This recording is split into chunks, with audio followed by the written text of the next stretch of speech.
তাআলা বিসমিল্লাহ শব্দ বিসমিল্লাহির রহমানির রহিম এই আয়াতের মধ্যে চারটি শব্দ নিয়ে এসেছেন। চারটি শব্দের ব্যাখ্যা করেছেন তাফসীরকারগণ, যেমনি ভাবে ব্যাখ্যা করেছেন হযরতে আদম আলাইহিস সালাম থেকে মুহাম্মদ সাল্লাল্লাহু আলাইহি সাল্লাম পর্যন্ত কত নবী এবং রাসূল আসলো।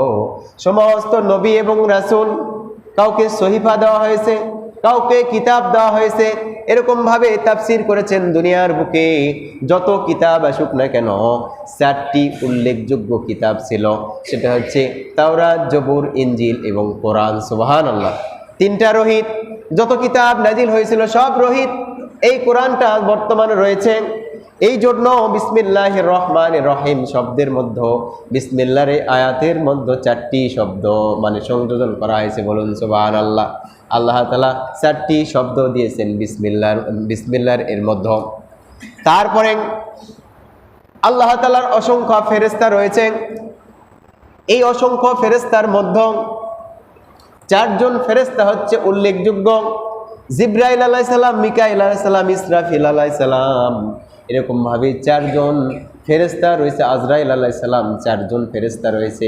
আল্লাহ তাআলা বিসমিল্লাহর মধ্যে চারটি শব্দ দ্বারা সাজিয়ে দিয়েছেন। সুবহানাল্লাহ করেন। তারপরে দুনিয়ার বুকে যত নবী এবং রাসূল এসেছেন তার মধ্যে উল্লেখযোগ্য চারজন নবী ছিলেন। একটা হচ্ছে খলিলুল্লাহ, ইব্রাহিম খলিলুল্লাহ। বলুন সুবহানাল্লাহ। আল্লাহর বন্ধু।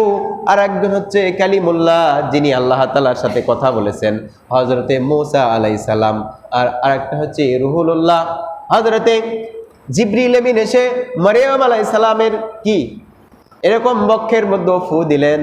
তারপরে হযরতে ঈসা আলাইহিস সালাম হলেন। হযরতে ঈসা আলাইহিস সালাম ছিলেন রুহুল্লাহ। আর শেষ নবী মুহাম্মদ সাল্লাল্লাহু আলাইহি সাল্লাম, তিনি হলেন হাবিবুল্লাহ। সুবহানাল্লাহ। তাহলে কি হলো? খলিলুল্লাহ, কালিমুল্লাহ, রুহুল্লাহ, হাবিবুল্লাহ।